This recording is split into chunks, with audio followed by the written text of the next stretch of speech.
1 lap to green in the Denny Hamlin short track showdown here at Richmond. 36 starters at the ready, a fine mix of Cup drivers and late model regulars from throughout the region.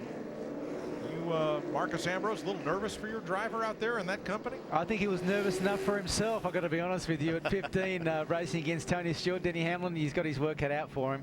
Just watch out for the 31 and watch him in practice. He's got a super fast car. The 14 was great as well. And Denny Hamlin, I mean, he's been dominating these races for a long time. He didn't qualify as good as he should have. So it's his race. He's giving everyone a handicap. Giving him a start there. Fair enough. He starts midfield, 19th.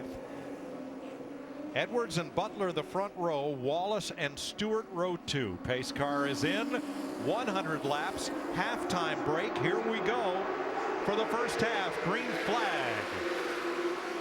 Wallace to the bottom, 3 wide. He wastes not an instant to take the lead. You don't think after his K&N race that he's ready to do some racing? Trouble, a spin in turn 2, 1 car in the wall. Make that a 2 or 3. Oh, they all go scattering. Chase Elliott's part of that. I believe he's the number 9. I believe that is that Sergio Payne. Look at Denny. Oh, that's what when you get a poor starting position, you're liable to be in something like that. Tough break for Denny. Look at the water coming out of the radiator. Yeah, that's out Richard of the 0-1. Boswell. I think he's the 02 now. They made a number change there. Maybe Travis Braden maybe be in the 01. Yeah, or is that the 02? That is Richard Boswell. Yeah, that's going to be Boswell's car. Yeah, that's a 2. Chase Elliott with some damage on the right rear.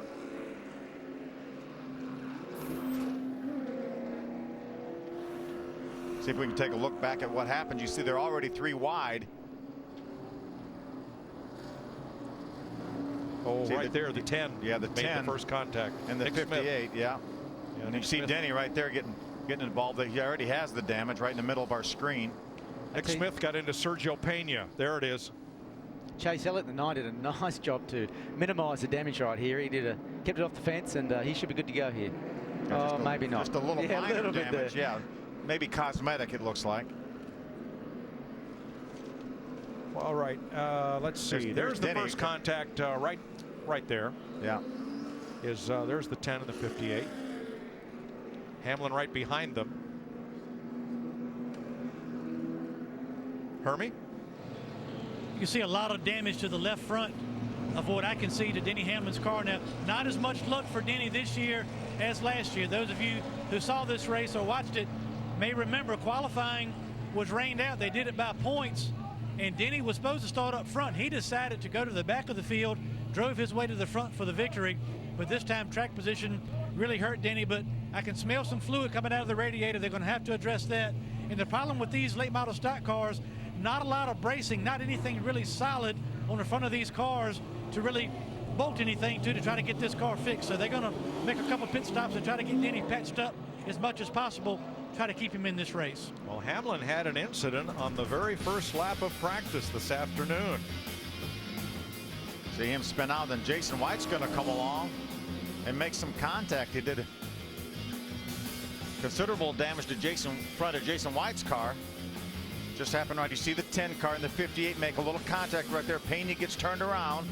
Then he was nowhere to go. He was right behind the 10 car of Nick Smith. Yeah, he missed it and then got run over by Garrett Campbell. We're under caution. We'll be right back.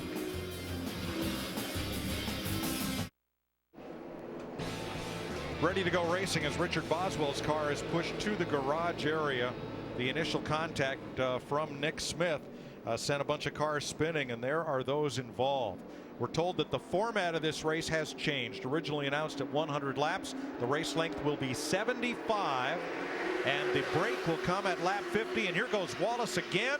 He's not going to have room on the bottom this time. Yeah, Greg Edwards wasn't going to let him do it, but how about Tony Stewart making it 3 wide? And Stewart comes out in 3rd off turn 2. It's a power move. Yeah, Tony wasted no time.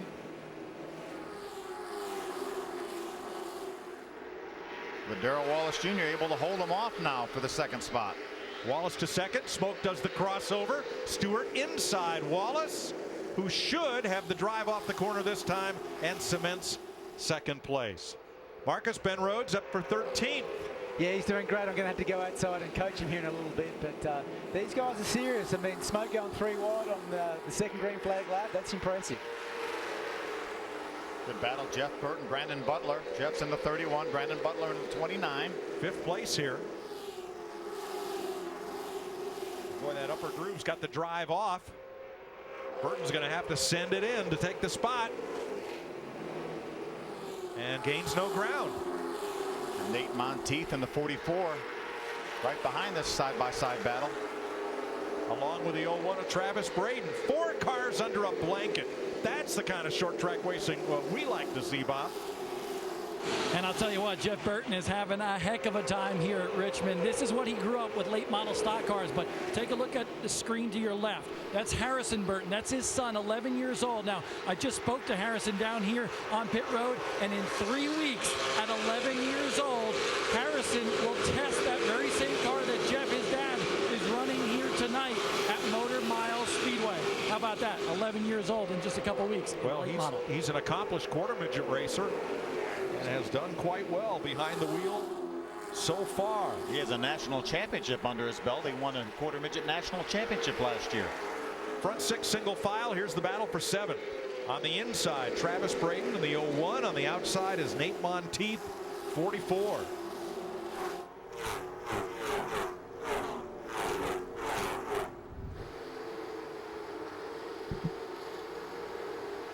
Love a racetrack when you can see these cars battle side by side, lap after lap. And Tony Stewart inside of Darrell Wallace to take 2nd spot behind Edwards in the 34. Greg Edwards out front, right where he started. Stewart now 2nd. Marcus, will it help Tony Stewart for Saturday night running this race? Is there anything he can learn? Tony doesn't need any help. Isn't he current champion in the Sprint Cup Series? But these cars are a lot of fun, and they don't have a lot of motor. It's all about momentum and getting the car to roll the middle well. And if you're an amateur racer or racing on a budget and trying to prove yourself, this is the place to be, man. You can run up against Tony Stewart, and if you've got enough courage and a good handling race car, you can mix it with him. And Tony's enjoying racing, and that's, I think, why he's winning a lot of races. All right. He's got a pep in his step, and he's off and away. There's my car, number 91. Yep, Ben Rhodes. He's moving forward just a little bit here, and working hard on the outside of Rodenbeck. And I was trying to get him to run the outside groove to get ready for it, so I'm pleased to see he's up there already making that middle groove work. Made that pass too. Yeah, if you can get to the outside of a car and really, take the air off the right-hand side of the guy you're trying to pass on the inside, you can normally make some pretty good passes around Richmond doing it like that. Battling Ronnie Bassett. There for 12th place, and he must not have heard you as he goes to the bottom and tries to do it the hard way. You got to pass more than ain't, right? Yeah. He's doing great. Plenty of power under the hood there too. So it's good to see we've got our motor issues fixed, because he was running 3rd at Rockingham a couple of weeks back and lost an engine. So this is tough racing, and he's learning, and that's what it's all about. At 15 years of age, you've just got to get out there and mix it with him and learn from experience. Ben Rhodes makes the pass, going to move up there to 12th spot. Good move. Ronnie Bassett won the first 2 races of the UARA series this year, so that's a good competitor that he was able to get by. He really is, and this is a hotbed of talent, and that's why I've chosen to support this category. They're big, heavy cars, and they've got the big springs, just like the stock cars do in the Big 3 series, and a great place to learn. All right, Marcus, we're going to let you go put your other headset on and do a little coaching. Thanks for joining us up here, and have a great run this weekend. Yeah, thanks for having me on. Marcus Ambrose.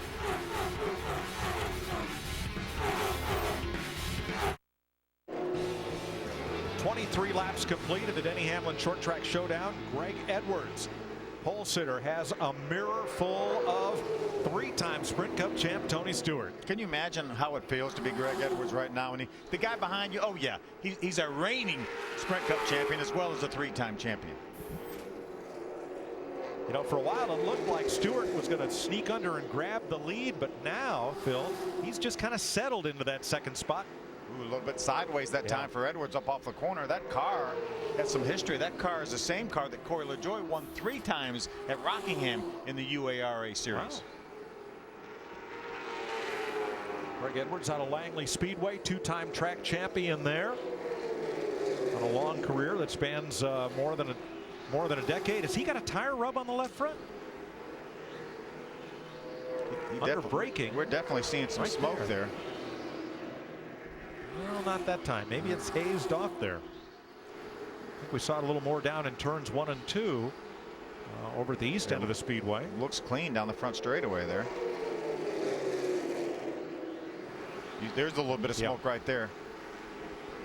Looks like maybe the tire's rubbing up in the top of the fender, possibly. Battle for the lead, heating up here. Lap traffic ahead. Hermie?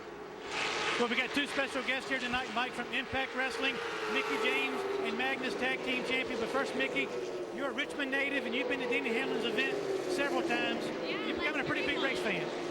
I am, thanks to you. Yeah, I will give it to you. But it's such a wonderful cause, and it's great to be out here. I met Dr. Rubin, who heads up research at VCU earlier, and it's great to be able to support your community and such a great cause. And see the races, although I can't hear anything right now. Great race so far. Magnus, this is your first ever NASCAR race, and who you pulling for out there? Well, I got to vote for Denny Hamlin. Yeah, it's my first time here.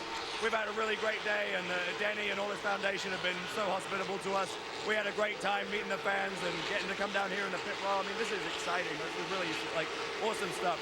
And so, of course, I'm rooting for Denny. I'm Denny all the way. Thank these guys for being here. All four great calls for the Denny Hamlin Foundation. Back to you, Mike.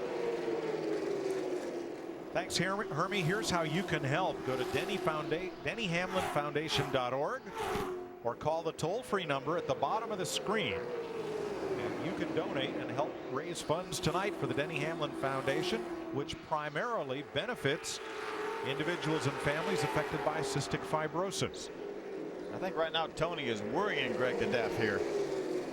Well, you wouldn't know it watching the number 34 of Edwards that he's under pressure. Stewart's been able to kind of sneak to his left rear quarter panel, but no further. Here comes Darrell Wallace back for another try at the 29 of Brandon Butler, our outside pole sitter. Yeah, as our leaders run side by side for the lead, Darrell Wallace gets that spot back. Tony's got the bottom now. And eases into the corner with the lead. Stewart at turn 2 now, trying to take off. That was Denny Hamlin back on the racetrack. Denny is being shown at least one lap down, I think a number of laps down, after making repairs after that early incident. 4th place now, Wallace and Butler. Jeff Burton alone in 3rd. Wallace on the outside in the 76, Butler in the 29. I was talking to Brandon Butler's car owner down in the garage area. That's Jay Hedgecock. Jay builds a lot of these cars. Yeah. We mentioned earlier, I think Bob mentioned earlier, that Jeff Burton had a brand new car built by Jay Hedgecock. Jay's a good friend of mine. We go way, way back. He actually helped build my very first race car when he was working for Tex Powell. Yeah, former driver and longtime car builder. Tony Stewart out in front with 42 laps to go in Richmond.